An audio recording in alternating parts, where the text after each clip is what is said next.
It basically purifies the air coming through, tries to scrub all the impurities out, so you get mainly oxygen, and it breaks off into I guess what they call O3. While it's in that state, it is charged with electricity, and then it's injected into the water. It's encapsulated in the water. If everything's working right, it will stay in the water for up to about 10 or 15 minutes. Which is the SCHF meter over here. Yeah. And reason why we do that is we want to limit the amount of air that goes through it to right about 5 or 10%, because if you have too much air going through it, it dilutes the concentration that comes through. And this is the injector line that goes into the check valve. So what we're going to do is we're going to remove this line here.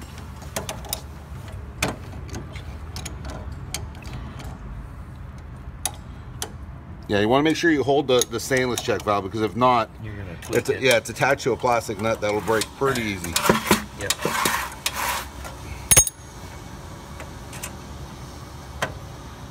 So again, remove the metal line. Wow. This thing should be just hand tight. Oh. Lost the ferrule on that. We'll grab that. So the thing you gotta be careful is when you're installing the spring on the new spring, you want to make sure it's always seated. If not, it puts too much pressure on the ball. Start with the spring.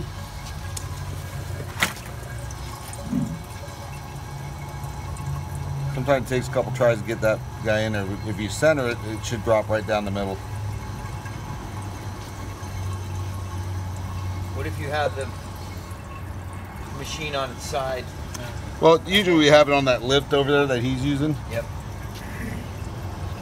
Okay, see how that's all the way down seated? Mm-hmm. And then what I usually do is thumb and forefinger, put the ball on the end of your forefinger, center the ball in there, and then push the rubber right down on top. Now hold it in place so we get ready to put it all back into the flow there. Uh-huh. And a lot of times if you take these things, you shouldn't be able to blow it back. So right. We'll clean it first and then we'll test it. So what I usually do is a little bit of warm water. And then if you just cup your hand over this thing, the water comes out maybe a little yellow. Nope, it's clean. Yeah, so you guys got good water too. Usually if there's any calcium or anything that's going to react to it. Yeah, so just make sure it goes, through. Okay, pass hand tight there. Again, this is a plastic nut, so you got to be careful not to over tighten it. So just basically snug my hand. You replaced the spring in the I did, yeah.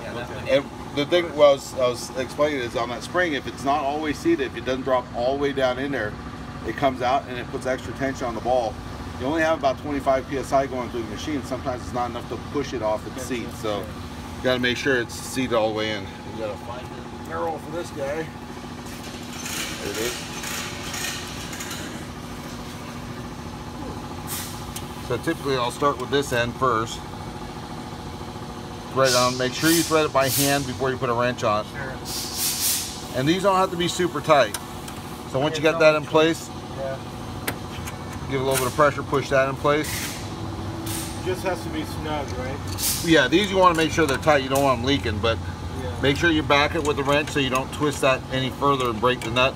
Yeah. The other thing that will happen is if you over tighten that check valve, it'll crush the end where it goes into the first check valve, and it won't allow air to go through. So these things don't have to be super tight, just a little snug. All right. This is the inlet filter we just took out. It's still in pretty decent shape, but since you're here and you're so far away, I'm going to go ahead and replace it. That way it's fresh. Oh, thank you. Also, it allows the air to come in. That's what injects into the oxygen concentrator. So, from that filter point? So the check valve servicing is pretty straightforward, not too complicated. It's real easy. I mean, this thing, it's actually a real easy machine to work on. When you put this thing back on, a little bit Teflon tape for the threads to seal. Just again, a little past snug. You don't want to go too tight. You don't have to lumberjack it. You don't want to snap the aluminum that it's attached to. Same with the bottom piece. Yep. So the next thing we're going to change is going to be the regulator filter. First thing I'm going to do is pull the drain tube out. So if you just pull down that nut, that's what holds it. Pull this straight out the bottom. Reason being is if you don't do this, this is very thin. It'll break fairly easy. Give this guy a little bit of a twist. Allows you room to get this out of here. Undo the regulator base.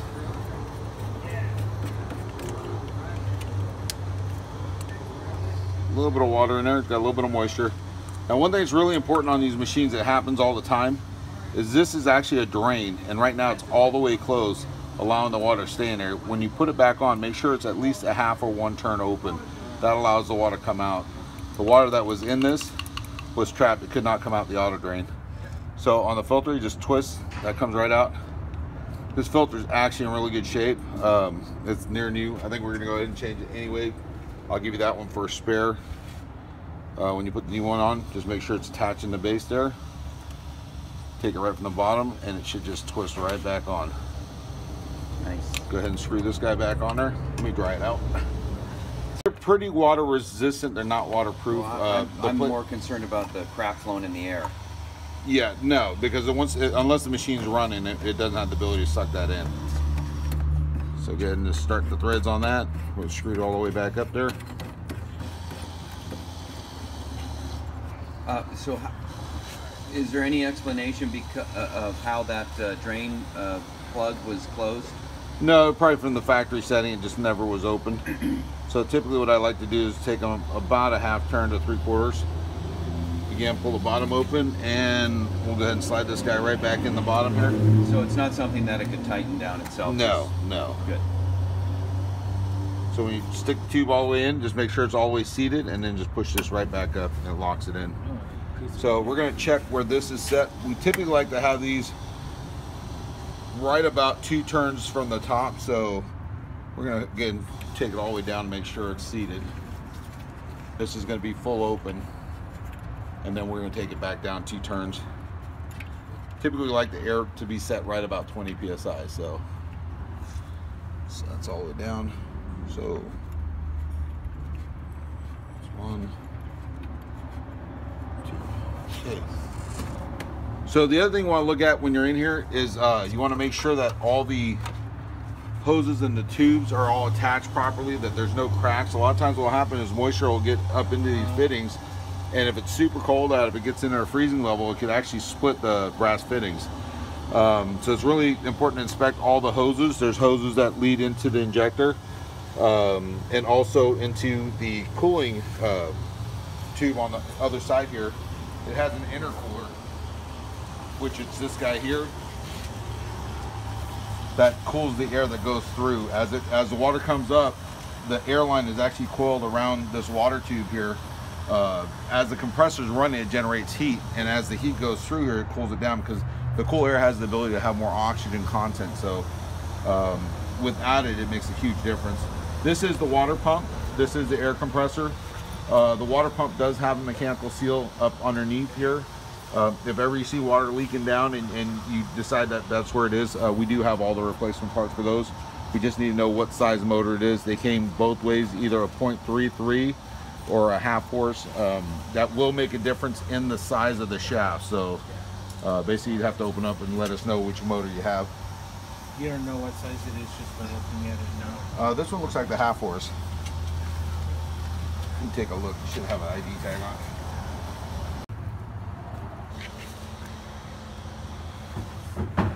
I've had, these plastic hoses pop off once in a while, and then the air that's supposed to be injected through the system just gets injected out in the open air. Yeah. And a lot of times what you'll notice is a strong smell of ozone, but you won't see anything in the water. So at that point, it'd be a good idea to open these up and just check them.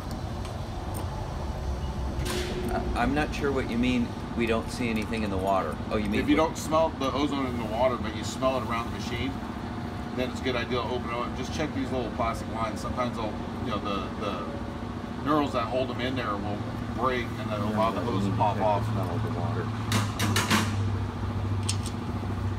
We had a guy call us and told us he didn't think he had any ozone because he couldn't taste it in the water. Oh!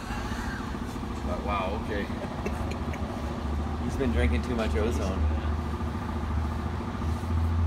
Can't be good for you. Can't be good for you.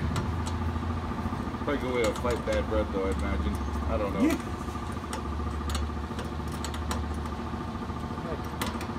Maybe it cleans out all your internal organs. Yeah, Sunny type.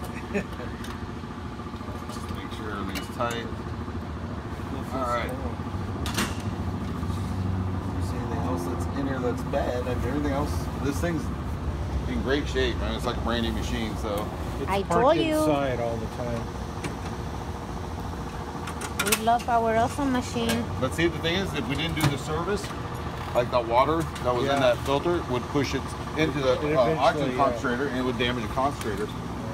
So it is a good idea to do this once in a while, just to check for that kind of stuff. Just gonna button the front of this up real quick.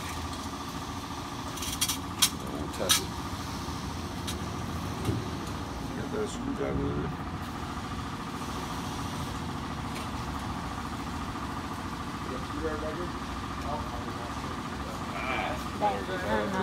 There.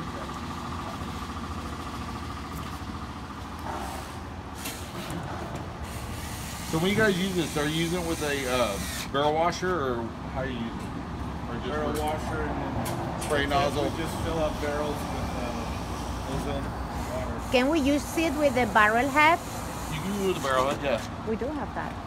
Yeah, unfortunately, you can't run it much below 5 gallons a minute because there's a flow switch, which is right here. This is the flow switch, and that meters the amount of the flow. That's what actually turns the machine on as well. So if you go below 4 or 5 gallons a minute, it'll switch that switch off, and then you have to wait for it to build pressure again. And unfortunately, when it does that, the time it's off is diluting the water that comes through it. Because it takes a minute for the pressure to drop on the compressor for us to start back up. So, other components to this. So we're gonna open this up and just take a quick look. So you have a check valve. So a lot of times you don't have all the ozone getting in trapped in the water. You have it coming off as an off gas.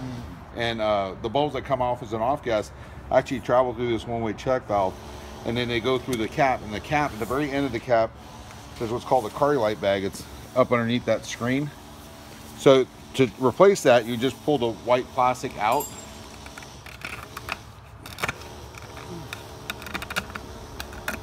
So you pull the white plastic out, and then you would pull the screen out, which is the metal screen that holds the bag in place. So you can see the bag in there. Oh yeah. Is that the bag that was in our box? Yeah, the bag's still intact.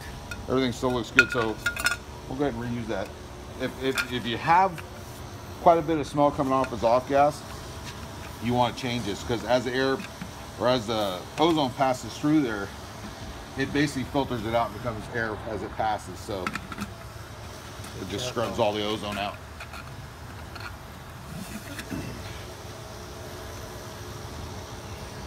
All right. Oh, no, that's good.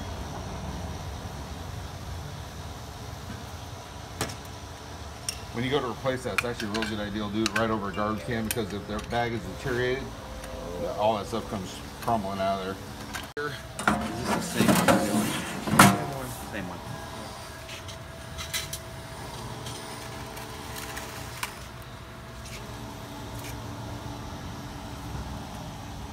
Now, do you guys have any of our pumps and stuff, or just those? Doing that breaks it.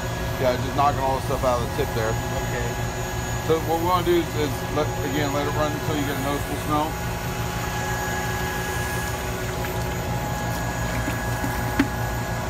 Believe it or not, that hose will actually eat some of the ozone. Oh yeah. Actually, this is the way we did the last one. Okay, so Oh yeah. it hasn't really changed much. In fact, I Looks lost a little some of lower it. to me. Yeah, let me do a little more down there.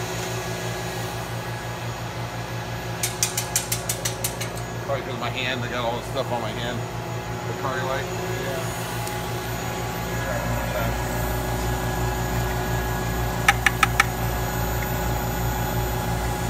So you're just coming right out of Yeah. So it's about the same. I'm gonna use So one of. one of the other things I'm gonna try. I'm gonna do one of our old ones. Okay. Okay. So tap down hard.